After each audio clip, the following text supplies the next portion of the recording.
Sam, welcome to the Stock Network. Thank you, Lel, for having us on. Now, Kincora has just released its quarterly, which was a very busy period for the company. Can you talk us through the highlights and also the multi-leg strategy that you're currently pursuing? It is, Lel, and that's where the opportunity to walk through it is really appreciated. We're drilling, we've got further deals that were announced during the period, and we're seeing management fees ramp up. So I guess there are multiple elements to support a re-rate, and most importantly, we're starting to see this recognised in the marketplace, but there's more work for us to do.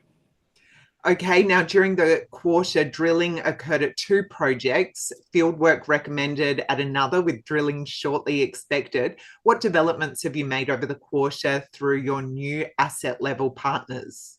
That's right, Well, and during the period, we announced a second deal with AngloGold Ashanti, a second earning deal.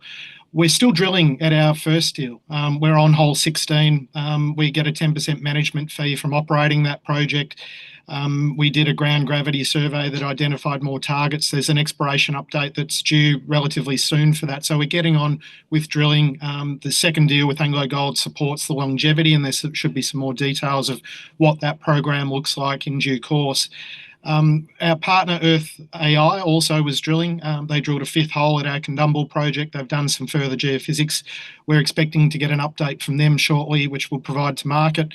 And then in Mongolia, Minco, our partner there that's earning in, they've been out in the field already. They're getting ready for geophysics this month, drilling next month. So again, there's a pipeline of news flow coming from these partner-funded drilling programs that our shareholders get exposure to, but they don't have to fund themselves. Indeed, with the AngloGold relationship, we actually get an income stream from that. Fantastic. And Sam, your quarterly also stated you believe Kincora is on track to achieve your target of being the operator of exploration budgets of over $10 million per annum from its portfolio. What are the next key catalysts that we can expect from the company? Absolutely. And obviously we announced that 6th deal, the second with AngloGold Ashanti. We've had a number of site visits, asset level conversations for our remaining projects. Those conversations are progressing well.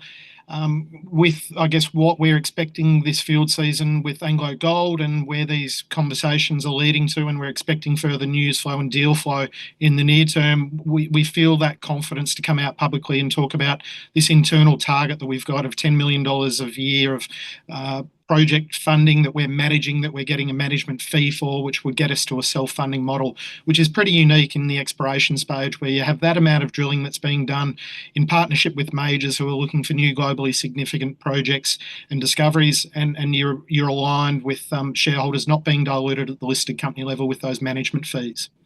Absolutely. And finally, I just want to ask about your increasing liquidity and market recognition. Usually the quarterly also mentions a shareholder overhang and transfer of shares from the ASX to TSXV. Can you walk me through this? Yeah, it's a bit unusual, but I guess what we're very pleased to see is our dual listing in Canada, TSXV, has seen very good liquidity.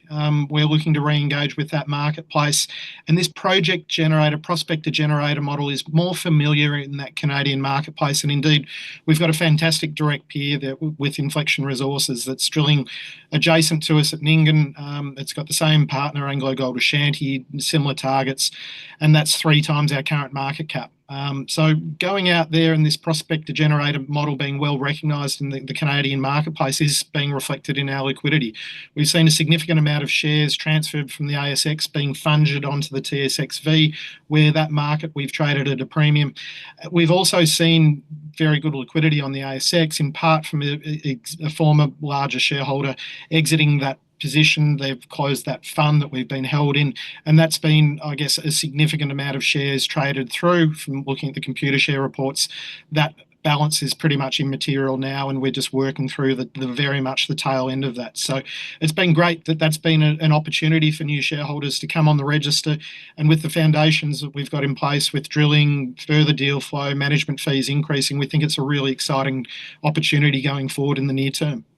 Well, thank you so much for running me through the highlights of your quarterly, and look forward to what's ahead for the company. Thank you, Lel.